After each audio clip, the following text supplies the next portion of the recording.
এটা একটা আসুসের ল্যাপটপ। আমার সামনে দেখতে পাচ্ছেন যে ল্যাপটপটি ডিসপ্লে ব্রোকেন আছে, দেখেন কিভাবে ভেঙে গেছে। এটা কাস্টমারের হাত থেকে পড়ে গেছিল, এভাবে এটা আর কি ডিসপ্লে সাইডটা ব্রোকেন হয়ে গেছে, ডিসপ্লেটা ভেঙে গেছে।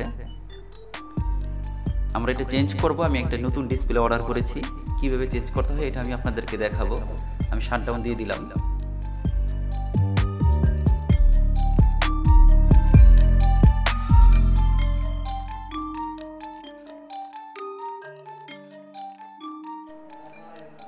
এগুলো ফুল পার্ট আসে, ফুল পার্ট চেঞ্জ করতে হয়।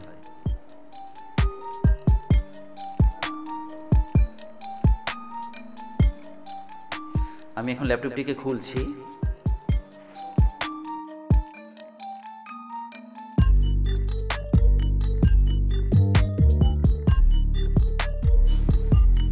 শুরুতে আমরা সবগুলো স্ক্রু খুলে ফেলেছি।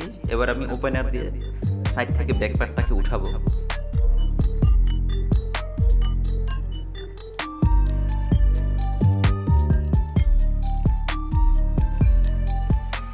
এবার আমি ল্যাপটপের সাইডে যে হিঞ্জি স্ক্রু আছে সেগুলোকে খুলছি।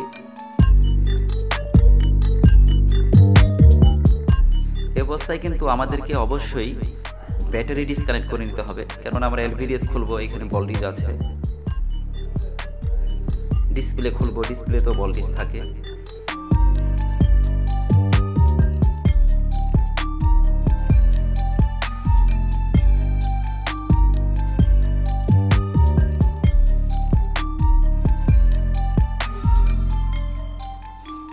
পার্টটাকে আমি সম্পূর্ণ আলাদা করে ফেললাম। এবার আমি ডিসপ্লের উপরে বসিয়ে দিব। এর একটি রাইজেনের ল্যাপটপ।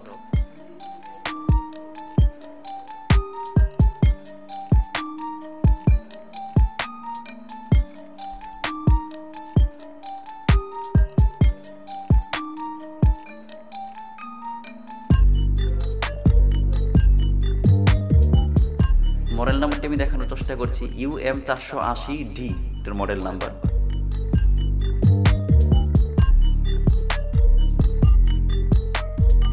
যে দেখুন নতুন যে ডিসপ্লেটা এসেছে এটা কিন্তু ফুল পার্ট। শুধুমাত্র আমি হিঞ্জের স্ক্রুগুলো লাগাবো আর রিবনগুলো যেভাবে ছিল এভাবে লাগিয়ে দিব, আর কিছুই করতে হবে না। লাগাতে খুবই ইজি, কিন্তু এভাবে ফুল ডিসপ্লে আসলে এটার পার্টের দামটা অনেক বেশি হয়।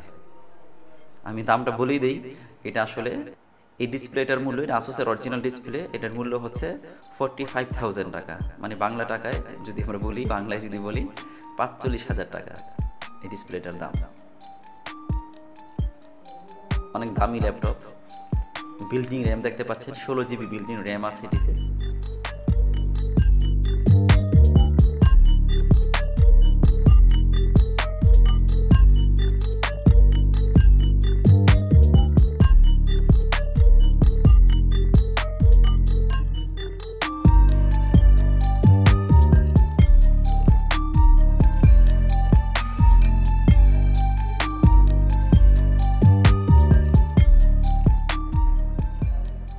লাগানো শেষ হয়ে গেল। এভাবেই এই ডিসপ্লেগুলোকে লাগাতে হবে।